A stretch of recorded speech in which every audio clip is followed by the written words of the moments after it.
झारखंड के मुख्यमंत्री हेमंत सोरेन की मुश्किलें बढ़ने वाली हैं। आपको याद होगा 21 अप्रैल को ईडी के कई अधिकारी रांची के निबंधन कार्यालय पहुंचे थे, जहां वे शाम से लेकर रात तक जमीन से जुड़े कुछ कागजातों की तलाश करते रहे, जिसके बाद देर रात को वो कागजात लेकर ईडी दफ्तर चले गए। अब यह बात का खुलासा हुआ है कि उस वक्त ईडी ने रांची अनुबंधन कार्यालय से मुख्यमंत्री हेमंत सोरेन और उनके परिवारों के सदस्य के नाम पर खरीदी गई सारी जमीन के दस्तावेज का सत्यापित कॉपी अपने साथ ले गई थी, जिसको लेकर अब मुख्यमंत्री हेमंत सोरेन को ईडी ने समन जारी किया है। 14 अगस्त को हेमंत सोरेन को ईडी के सामने पेश होना होगा। आपको बता दें, जो दस्तावेज ईडी ने अनुबंधन कार्यालय से लिया था, उसमें मुख्यमंत्री के नाम पर अनगढ़ा में आवंटित पत्थर खदान की लीज डीड की कॉपी थी। साथ ही शिबू सोरेन और उनकी पत्नी रूपी सोरेन, हेमंत सोरेन व उनकी पत्नी कल्पना मुर्मू, बसंत सोरेन व उनकी पत्नी सहित अन्य सदस्यों के नाम पर लालपुर, मोराबादी, हरमू, अरगोड़ा सहित अन्य स्थानों पर खरीदी गई संपत्ति से जुड़े दस्तावेज शामिल थे। इस दस्तावेज के अनुसार अनगढ़ा प्रखंड में हेमंत सोरेन के नाम पर लीज की 0.88 एकड़ जमीन है। वहीं अरगोड़ा अंचल के हरमू स्थित 13,340 वर्ग फीट क्षेत्रफल जमीन हेमंत सोरेन की पत्नी कल्पना मुर्मू के नाम पर है। अरगोड़ा अंचल में एक और जमीन है जो 17.8 कट्ठा है, वो भी कल्पना मुर्मू के नाम पर है। मोराबादी में 11 कट्ठा जमीन हेमंत सोरेन के नाम पर है। इसके अलावा कुल 18 सेल डीड ऐसे हैं जो हेमंत सोरेन व उनके परिवार के सदस्यों के नाम पर है।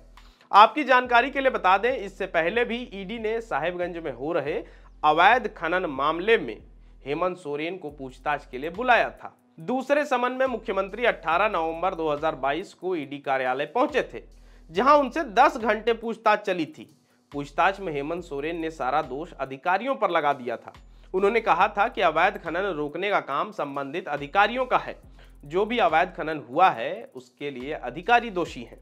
लेकिन इस बार ईडी को यह शक है कि शहर में कुछ जमीनों की अवैध ढंग से खरीद बिक्री में हेमंत सोरेन की भी भूमिका हो सकती है। इसीलिए उनका पक्ष जानने के लिए हेमंत सोरेन को समन जारी किया गया है। हालांकि ये कयास लगाए जा रहे हैं कि हेमंत सोरेन 14 अगस्त को ईडी के समक्ष पेश नहीं हो पाएंगे। इसके पीछे का कारण 15 अगस्त का कार्यक्रम बताया जा रहा है, लेकिन हेमंत सोरेन की तरफ से फिलहाल कोई प्रतिक्रिया नहीं दिया गया है। आपको बता दें, ईडी द्वारा जमीन घोटाले मामले में अब तक कुल 13 आरोपियों की गिरफ्तारी हो चुकी है।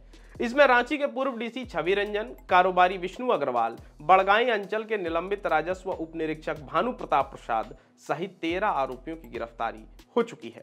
ईडी सूत्रों के मुताबिक भानु प्रताप के मोबाइल के डेटा और उनसे पूछताछ के अलावा विष्णु अग्रवाल से हुई पूछताछ में मुख्यमंत्री हेमंत सोरेन के संरक्षण का मामला सामने आया है। इसी कारण हेमंत सोरेन को समन जारी कर पूछताछ के लिए बुलाया गया है। बड़गाई अंचल के राजस्व उप निरीक्षक भानु प्रताप प्रसाद के बयान में भी मुख्यमंत्री व उनके करीबियों का नाम सामने आया है, जिसका सत्यापन अभी होना बाकी है। रांची में हुए जमीन घोटाले मामले में सभी 13 आरोपी बिरसा मुंडा केंद्रीय कारा में बंद हैं। इसमें रांची के पूर्व डीसी छवि रंजन, कारोबारी विष्णु अग्रवाल, बड़गाई अंचल के निलंबित राजस्व उप निरीक्षक भानु प्रताप प्रसाद के अलावा प्रदीप बागची, अफसर अली उर्फ अफसू खान, सद्दाम हुसैन, इम्तियाज अहमद, तलहा खान, फयाज खान, दिलीप कुमार घोष, अमित कुमार अग्रवाल, भरत प्रसाद और राजेश राय हैं। इन सबके अलावा प्रेम प्रकाश की भी संलिप्तता जमीन घोटाले में पाई गई थी। अब देखना होगा कि 14 अगस्त को सीएम हेमंत सोरेन ईडी के दफ्तर पहुंचते हैं या फिर ईडी को अगला समन जारी करना होगा। फिलहाल के लिए इतना ही। हमारा नाम है ऋषभ गौतम और आप देख रहे हैं thefourthpillar.news। धन्यवाद। अगर आप चाहते हैं कि हमारे वीडियोस का नोटिफिकेशन आपको बिना देरी के मिलता रहे, तो आप इस चैनल को फॉलो और सब्सक्राइब जरूर कर लें। बाकी आप हमारे काम को लेकर कोई सुझाव हमें देना चाहते हो तो कमेंट बॉक्स में आप सादर आमंत्रित हैं। इसके अलावा हमारे वीडियोस आपको अलग अलग ठिकानों जैसे फेसबुक, इंस्टाग्राम, ट्विटर पर भी देखने को मिलेंगे, जिसके लिंक डिस्क्रिप्शन में डाल दिए गए हैं। शुक्रिया।